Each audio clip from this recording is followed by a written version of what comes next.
Football എന്ന് പറഞ്ഞാൽ കളിക്കാൻ തുടങ്ങിയത് 9ാം ക്ലാസ് തൊട്ട് ഫുട്ബോൾ കളിക്കും. ഫുട്ബോൾ എന്ന ഒരു ക്രേസായി മാറി.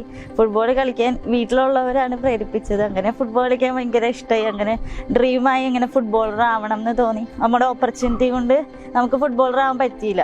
അങ്ങനെ ഇരിക്കുമ്പോൾ ലോക്ക്ഡൗൺ സമയത്ത് എനിക്കൊരു ഇൻസ്റ്റാഗ്രാമിൽ ഒരു ഫ്രണ്ട് ഉണ്ട്, ഹാദിയ ഫ്രീ സ്റ്റൈൽ എന്ന് പറയാം. അവളാണ് എന്നെ ഫ്രീ സ്റ്റൈലിലേക്ക് കൊണ്ടുവന്നത്. അവളെന്നെ ഹെൽപ്പ് ചെയ്ത് അങ്ങനെ ആണ് ഫ്രീ സ്റ്റൈൽ ചെയ്യാൻ തുടങ്ങി. ഫ്രീ സ്റ്റൈൽ ചെയ്യണം എന്ന് ഞാൻ വിചാരിച്ചതും കൂടിയല്ല. അപ്പോൾ അവളിങ്ങനെ മോട്ടിവേറ്റ് ചെയ്ത് ഫ്രീ സ്റ്റൈൽ തുടങ്ങി. അങ്ങനെ ഇത്രയൊക്കെ പഠിച്ചു. വലിയ കാര്യമൊന്നായിട്ട് പഠിച്ചിട്ടില്ല, എന്നാലും ചെറുതായി ഇങ്ങനെ പഠിച്ചു വരണുള്ളൂ.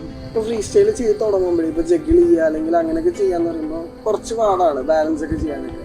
സോ ഫസ്റ്റ് ഒക്കെ എങ്ങനെയായിരുന്നു ഇത് തുടങ്ങിയപ്പോ ഞാൻ അപ്പൊ തന്നെ കിറ്റ് ചെയ്യാന്ന് വിചാരിച്ചത്. എന്താ വെച്ചാൽ ഭയങ്കര ബുദ്ധിമുട്ടായിരുന്നു. ഒരു ജഗിൾ തന്നെ ചെയ്യാൻ എന്നെ പറ്റില്ലായിരുന്നു. പിന്നെ കുറെ പിന്നെ അവരൊക്കെ പറഞ്ഞ അങ്ങനെയാണ് ചെയ്യാൻ പറ്റുള്ളൂ. പിന്നെ എപ്പോഴും വേദനയൊക്കെ ആയപ്പോ എനിക്കും മടിപ്പായി. അപ്പൊ അവര് പറഞ്ഞ് ഇങ്ങനെ ചെയ്തേ പറ്റുള്ളൂ. പിന്നെ ഇവരുടെ വീഡിയോ ഒക്കെ കണ്ട് മോട്ടിവേറ്റ് ഒക്കെ ചെയ്തപ്പോ അങ്ങനെ ചെയ്യാം. പിന്നെ ആദ്യമൊക്കെ 3 ചെയ്യാൻ പറ്റുള്ളൂ. ഇപ്പൊ അത് കുഴപ്പമില്ല, ഇപ്പൊ നന്നായി ചെയ്യാൻ പറ്റും. ജഗിളിങ് മാത്രമല്ല, മറ്റേ കാലിങ്ങനെ ബോൾ ഫ്ലിപ്പ് ചെയ്യുന്നതും അല്ലെങ്കിൽ റെയിൻബോസ് ഒക്കെ ട്രൈ ചെയ്തായിരുന്നു ഇൻസ്റ്റാഗ്രാമിലൊക്കെ കണ്ടായിരുന്നു. സോ അതൊക്കെ ആരെ മോട്ടിവേഷൻ വേറെ സാധനങ്ങൾ ട്രൈ ചെയ്യാനൊക്കെ? അതൊക്കെ എന്താ പറയാ, ഹാദിയ ഫ്രീ സ്റ്റൈലിന്റെ വീഡിയോ കണ്ടിട്ടും അവള് പറഞ്ഞൊക്കെ അനുസരിച്ച്. പിന്നെ യൂട്യൂബിൽ ഒരുപാട് ട്യൂട്ടോറിയലൊക്കെ ഉണ്ട്. പിന്നെ ഈ ഫോറിൻ ഫ്രീ സ്റ്റൈലേഴ്സിനെയൊക്കെ കണ്ടാണ് ഞങ്ങളെല്ലാവരും പഠിക്കണത്. ഫാമിലിന്നുള്ള സപ്പോർട്ടൊക്കെ ഫാമിലിന്ന് സപ്പോർട്ടൊക്കെ ഉണ്ട്.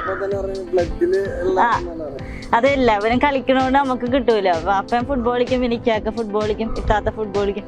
അങ്ങനെ സ്പോർട്സ് ആയിട്ടുള്ള ഒരു ഇതുള്ളതുകൊണ്ട് എനിക്ക് ഇങ്ങനെ കിട്ടും. അതൊന്നും ഞാൻ വിചാരിച്ചല്ല, ഇങ്ങനെ തുടങ്ങി പോയതാണ്. ജസ്റ്റ് ഇൻസ്റ്റാഗ്രാം നമുക്ക് ഉണ്ടല്ലോ, അപ്പൊ ജസ്റ്റ് വീഡിയോ ഇട്ടപ്പോ ഇങ്ങനെ കേക്ക് അടിച്ച് അപ്പൊ ഒരു ഇതായി, ഇൻസ്പിറേഷൻ ആയി. പിന്നെ ഇട്ട് അങ്ങനെ പഠിക്കാൻ തുടങ്ങി. അപ്പൊ ഒരു ഇതായി. അത് ഉറപ്പിക്കാൻ പറ്റില്ല. ഒക്കെ അടുത്ത ഇതല്ലേ നമുക്ക് പറയാൻ. ഫ്രീ സ്റ്റൈല് കൊണ്ടുപോകാൻ പറ്റും, ഫുട്ബോള് കൊണ്ടുപോകാൻ പറ്റില്ല. ഫുട്ബോൾ ഓപ്പർച്യൂണിറ്റി കുറവ് കൊണ്ട് കൊണ്ടുപോകാൻ പറ്റത്തില്ല. പക്ഷെ ഫ്രീ സ്റ്റൈൽ നമുക്ക് എവിടെ വേണമെങ്കിലും കൊണ്ടുപോകാൻ പറ്റും. ഇപ്പോ ഇങ്ങനത്തെ ഇൻസ്റ്റാഗ്രാമിലൊക്കെ പോസ്റ്റ് ചെയ്യുമ്പോഴത്തേക്ക് അതിന് കമന്റ്സ് ഒക്കെ വരാറുണ്ട് ഒരുപാട്. എല്ലാം ഇല്ല, നെഗറ്റീവ് ഒന്നും ഇതുവരെ വന്നിട്ടില്ല. എല്ലാം നല്ല എല്ലാവരും ഭയങ്കര സപ്പോർട്ടായിട്ട് മെസ്സേജ് ഒക്കെ അയച്ചിട്ട് പറയും ഞാൻ നിങ്ങളൊക്കെ ഉണ്ടാ പഠിക്കട്ടെ ഇതൊക്കെ പറയുമ്പോൾ ഭയങ്കര ഇതാണ്. നമ്മുടെ അടുത്ത് ഇങ്ങനെ ചോദിക്കും പറഞ്ഞു തരണം എന്നൊക്കെ പറയുമ്പോൾ നമ്മൾ റിപ്ലൈ കൊടുത്ത് എല്ലാം പറഞ്ഞൊക്കെ കൊടുക്കും. നല്ല കമന്റ്സ് ഒക്കെ. ഇതുവരെയും നെഗറ്റീവ് ഒന്നും വന്നിട്ടില്ല. ഞാൻ ആർസെനൽ ഫാൻ ആയിരുന്നു. അപ്പൊ ഒസീൽ ഫാൻ ആയതുകൊണ്ട് ഒസീൽ റിട്ടയർ ചെയ്തപ്പോ തന്നെ ഞാനും ആ ഭാഗത്തു നിന്ന് അങ്ങോട്ട് പോയി.